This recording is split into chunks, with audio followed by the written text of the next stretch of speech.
Berbicara tentang Sungai Roh Mati, pupil mata abu-abu sosok ini tiba-tiba memancarkan secercah kehidupan yang seharusnya tidak muncul. Jejak emosi yang tak bisa dijelaskan melayang dari kedalaman pupil pucat itu.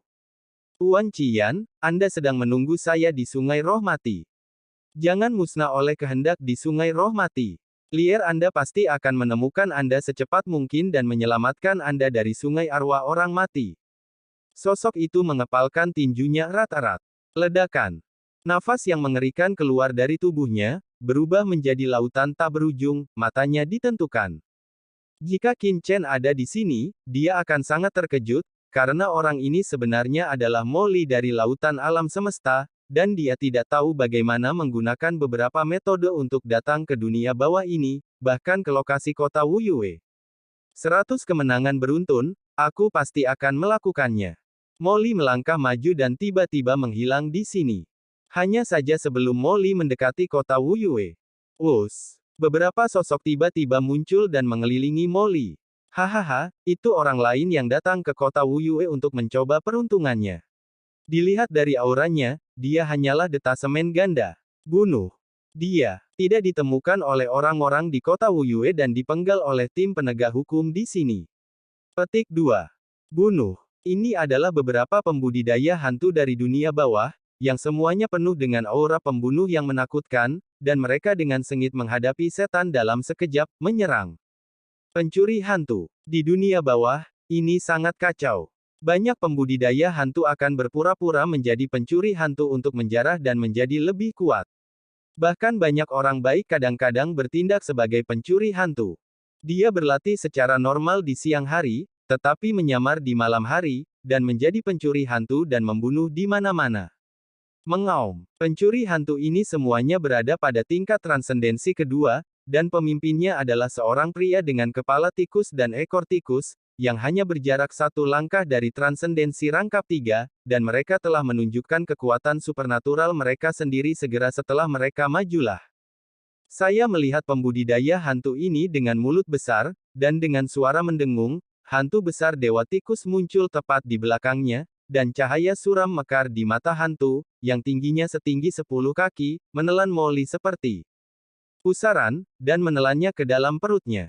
Hahaha, ini terlalu lemah, tidak cukup bagiku untuk makan dalam satu gigitan. Penggarap hantu tikus terkemuka tertawa terbahak-bahak, tetapi sebelum dia bisa berhenti tertawa, wajahnya tiba-tiba menjadi ganas dan menyakitkan. Ah, sakit sekali. KKK. Hantu Dewa Tikus yang dipadatkan oleh kekuatan supernatural di belakangnya langsung terdistorsi kesakitan, dan kemudian di tengah serangkaian raungan, retakan yang tak terhitung jumlahnya tiba-tiba muncul di hantu Dewa Tikus, dan kemudian dengan keras, seluruh Dewa Tikus itu. Hantu dari semua fenomena runtuh dalam sekejap, berubah menjadi abu dan menghilang. Dalam kegelapan tak berujung, sosok hitam pekat muncul, itu adalah Molly. Dia memiliki wajah yang ganas, dan napas kematian tak berujung dari Dewa Tikus yang meledak di langit benar-benar terhirup ke dalam tubuhnya satu demi satu, dan benjolan terus muncul di tubuhnya, membuatnya tampak seperti hantu. Ah, apa-apaan orang ini? Penanam hantu tikus itu menunjukkan ekspresi ngeri. Setelah kekuatan gaibnya yang maha kuasa melahap lawan, tidak hanya gagal memurnikan orang ini, tetapi juga ditelan oleh orang ini secara terbalik. Sederhananya belum pernah terdengar. Molly di depannya, dengan tubuhnya menggeliat, berubah menjadi cacing gu, dengan tentakel gelap dan cairan di sekujur tubuhnya, seperti keberadaan tak dikenal yang keluar dari kegelapan tak berujung. Ledakan. Di bawah mata pembudidaya hantu tikus yang ketakutan, salah satu tentakel berubah menjadi tangan besar, dan menamparnya dengan keras di atas kepalanya, menangkapnya dengan kuat, menggelegak, tangan besar itu berubah menjadi cairan dan membungkus hantu tikus Siu. Menelannya, dan langsung tertelan dan musnah di tengah suara mengunyah yang menyeramkan. Tidak, bosnya sudah mati. Monster, orang ini monster. Lari. Bum bum bum. Akan mati dalam kegilaan. Petik 2. Leluhur iblis Rahu terus mengingatkan melalui transmisi suara. Apakah itu cukup? Hahaha, jie, tidak cukup, jauh dari cukup. Wajah Molly terdistorsi, dan ada segala macam kebingungan, rasa sakit, pergumulan, dan kegilaan, dan matanya gila. Apa yang kamu tahu? Semakin banyak pembudidaya hantu yang melahap, semakin kuat energi kematian di tubuh saya, dan semakin kecil kemungkinannya untuk terlihat berasal dari lautan alam semesta. Petik 2. Boom. Tubuh Molly penuh dengan energi mati yang tak ada habisnya, dan jiwanya berwarna abu-abu dan gelap. Tidak dapat dilihat bahwa itu berasal dari lautan alam semesta, dan beberapa hanyalah kekacauan yang tak ada habisnya. Dalam waktu sesingkat itu, dia bisa menjadi transendensi tingkat kedua. Molly mengandalkan pembudidaya hantu yang terus-menerus melahap dunia bawah, dan terus-menerus mengintegrasikan jiwa dan energi mati mereka ke dalam dirinya sendiri. Karena dia tahu betul bahwa tidak peduli bagaimana dia menyembunyikan dirinya dari lautan kosmik, sulit untuk sepenuhnya menyembunyikan aura dunia yang luas di dalam tubuhnya. Untuk menutupi, maka dia akan terus secara paksa mengintegrasikan jiwa pembudidaya hantu di dunia bawah ke dalam jiwanya sendiri. Keuntungan dari metode ini adalah dapat dengan cepat menumbuhkan jiwa dan meningkatkan kekuatan, tetapi kerugiannya juga besar. Ketidakmurnian dan kesadaran yang tak terhitung jumlahnya terus-menerus bertentangan dalam pikirannya, dan jika waktu berlalu, jika dia tidak dapat menekan banyak nafas jiwa, Molly kemungkinan besar akan menjadi benar-benar gila karena kebingungan jiwa. Dari saat Tuan Yan meninggal, saya sudah menjadi orang gila.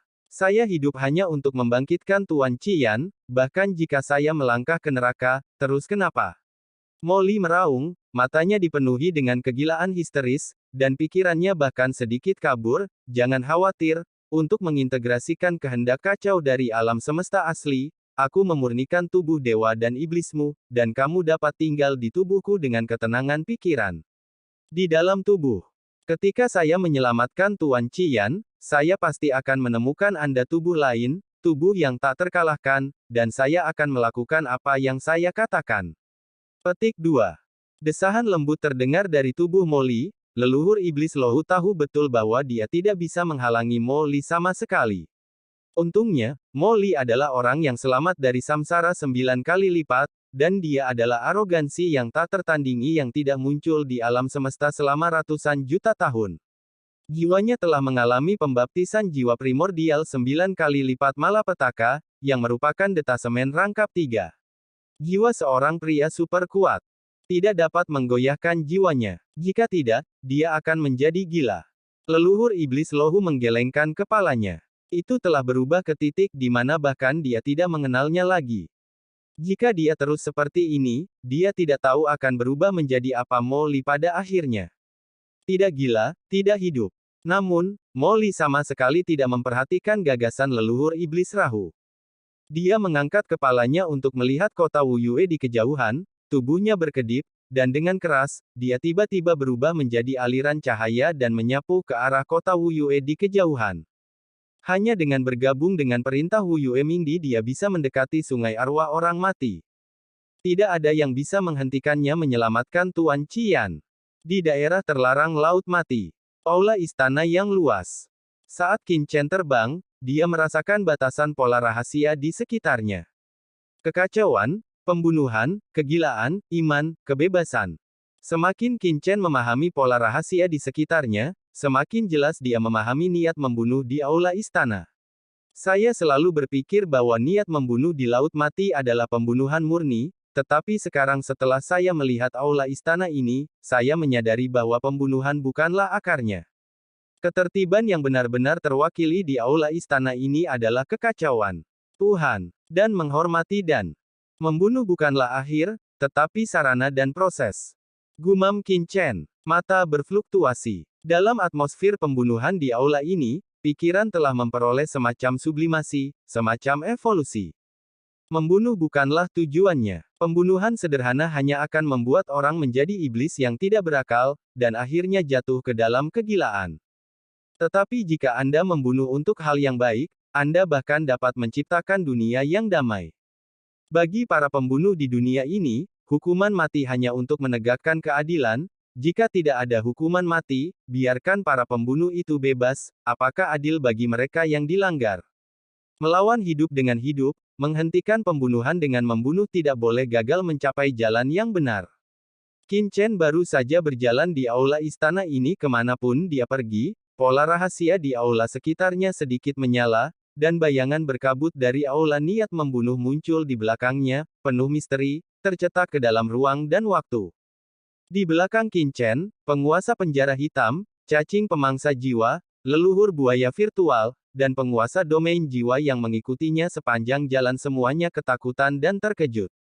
Apakah itu manusia? Beberapa orang tercengang. Awalnya mereka bisa tetap tenang, tapi sekarang mereka hampir gila.